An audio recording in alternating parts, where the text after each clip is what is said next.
अब मैं रुचिकर आज आपके साथ बुलेटिन की शुरुआत इस वक्त की बड़ी खबर के साथ करेंगे। सऊदी अरब का दौरा छोड़कर के देश लौटे हैं प्रधानमंत्री नरेंद्र मोदी। आपको बता दें कि रियाद से भारत लौटे हैं प्रधानमंत्री मोदी। पहलगाम आतंकी हमले को लेकर के देश लौटे हैं पीएम मोदी। तो आतंकी हमले के बाद पीएम ने अपना जो दौरा है वो छोड़ दिया है और उसको छोड़कर के अपने देश वापस लौट गए हैं। 2 दिन के दौरे पर सऊदी अरब पहुंचे थे पीएम, लेकिन जैसे ही आतंकी हमले की खबर उन तक पहुंची वो अपने देश भारत वापस लौट आए हैं।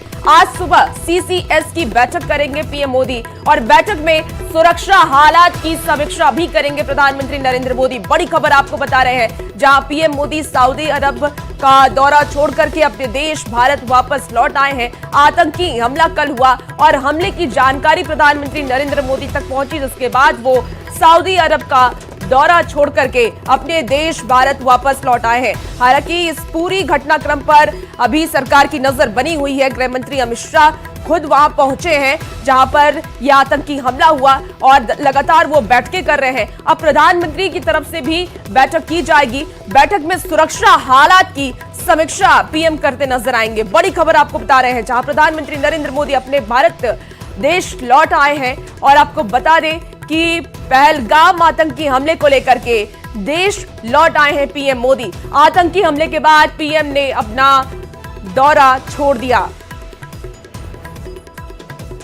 तो बड़ी खबर आपको बता रहे हैं, जहां प्रधानमंत्री नरेंद्र मोदी अपने सऊदी अरब के दौरे को छोड़कर के भारत आ गए हैं। कल आतंकी हमला हुआ और आपको बता दें कि इसमें 25 से भी ज्यादा लोगों की मौत हो गई है, जिसके बाद ये मामला और ज्यादा तुल पकड़ता जा रहा है और अब हर तरफ से सिर्फ एक ही गुहार लगाई जा रही है कि जिसने इस आतंकी हमले को अंजाम दिया, जिस भी आतंकी इसमें शामिल है, जो इसके पीछे संगठन है, उन सबको छोड़ा ना जाए। यही दरख्वास्त सरकार की तरफ से लोग करते नजर आ रहे हैं।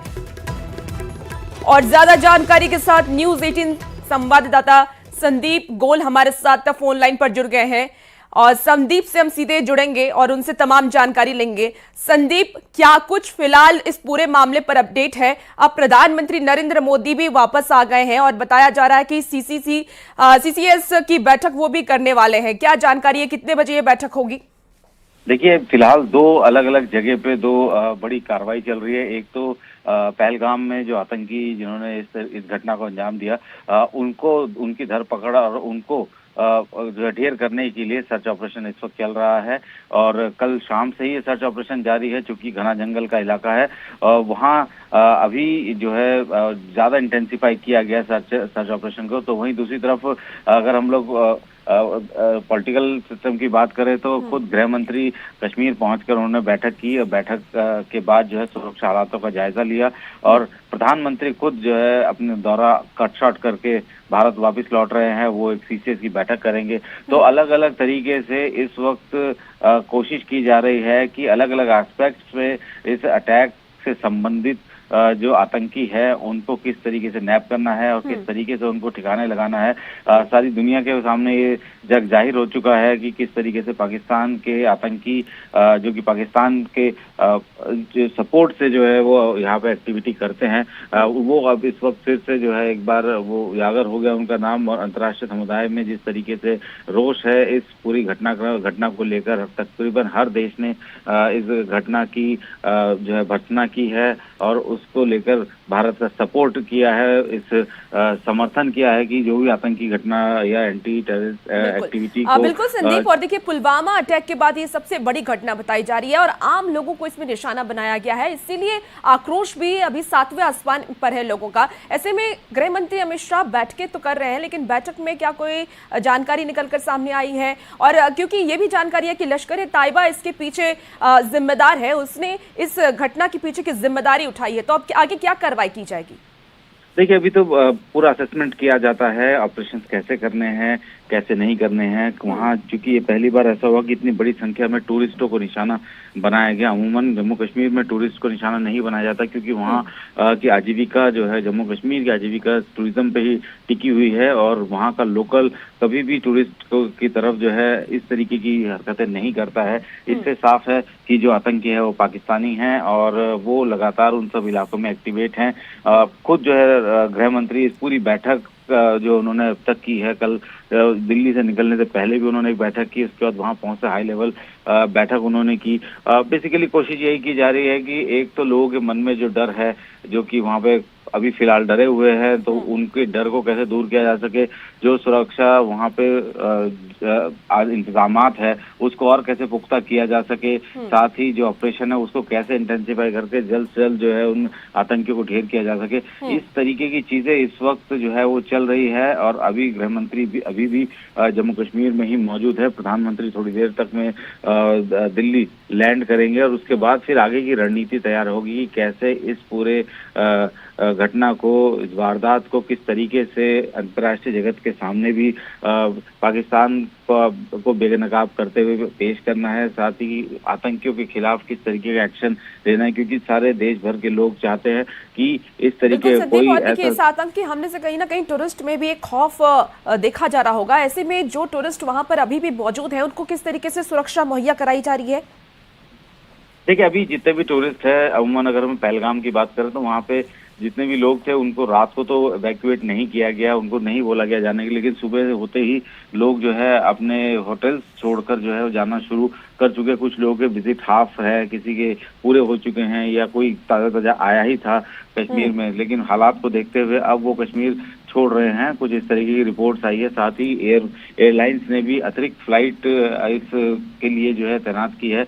एयर इंडिया की 2 फ्लाइट है, जो कि पहले 11:30 बजे दिल्ली से श्रीनगर से दिल्ली तक की, और 12 बजे श्रीनगर से मुंबई तक की 2 अतिरिक्त फ्लाइट उन्होंने चलाई है कि जिसको भी जो भी आना चाहता है उसके लिए उनको जो है वो उसमें सीट मिलेगी। साथ ही जिन लोगों ने कश्मीर जाने के लिए जो टिकट बुक कराई थी और वो अगर नहीं जाना चाहते हैं वहां पर अपना टिकट बुक कैंसिल कराते हैं तो उसका भी रिफंड वो दे रहे हैं। 30 तारीख तक जो टिकट्स है उसके हिसाब से रिफंड दे रहे हैं। तो अभी लोग थोड़ा सा घबराए जरूर है वहां से, इसीलिए जल्द से जल्द वहां से निकलना चाहते हैं। और एयरलाइंस को भी पता था कि इस तरीके की सिचुएशन अगर हुई तो जाहिर सी बात है कि प्रेशर उनके ऊपर भी पड़ेगा। लोग एयरपोर्ट पर जो है बहुत ज्यादा तादाद में भी पहुंच सकते हैं। तो ऐसे में क्योंकि ये सीजन टाइम है और इस वक्त पर्यटकों से पूरा भरा हुआ है जम्मू कश्मीर, खासतौर पर कश्मीर, तो ऐसे में अब कोशिश यही की जा रही है कि इजीली सेफ पैसेज उनको भी मिल सके, इसलिए एयरलाइंस ने अतिरिक्त फ्लाइट उस जगह से चलाई है। संदीप, देखिए, क्योंकि 2 आतंकी आते हैं और सेना की भेष में वो आते हैं, लोगों से मजहब पूछते हैं उनका और उसके बाद उनके ऊपर गोलीबारी करते हैं। क्या लगता है किसकी ये कहाँ चूक रह गई, किस वजह से वो अंदर घुस आए और उसके बाद उन्होंने टूरिस्ट पर हमला किया? देखिए, जाहिर सी बात है कि जो भी आए हैं आतंकी वो हो सकता है कि काफी लंबे समय से यहाँ पे मौजूद हो। इन्फिल्ट्रेशन की कोशिशें लगातार चलती रहती है और ज्यादातर कोशिशों को नाकाम कर दिया जाता है। लेकिन इस वक्त भी खुद अगर हम लोग आर्मी चीफ के प्रेस कॉन्फ्रेंस की बात करें जो उन्होंने जनवरी में किया था, उन्होंने कुछ आंकड़े दिए थे। उसमें उन्होंने ये बात कही थी कि पिछले साल जितने भी टेररिस्ट मारे गए उनमें से 60% जो टेररिस्ट थे वो पाकिस्तानी थे, और इस वक्त घाटी में जितने भी टेररिस्ट अभी फिलहाल बचे हुए हैं उनमें से 80% पाकिस्तानी हैं। और ये जाहिर सी बात है कि जिस तरीके का ये अटैक किया गया उनको पता था, रेकी पूरी की गई थी और उनको ये भी पता था कि अगर यहाँ पे अटैक होगा तो जाहिर सी बात है कि वहाँ रिएक्शन टाइम सिक्योरिटी लग सकता है, और वही टाइम उनके लिए एक प्लस पॉइंट होगा कि वहां से घटना को अंजाम देके वो वहां से भाग खड़े हो। तो अभी ये भी नहीं पता है कि कितने आतंकी हो सकते हैं, क्योंकि बताया फिलहाल जो पहली नजर में जो बताया जा रहा है कि तकरीबन 4 हो सकते हैं, क्योंकि जिस तरीके का अटैक हुआ है और लोगों से पूछ के उनको मारा गया तो हो सकता है 4 से ज्यादा भी संख्या हो सकती है।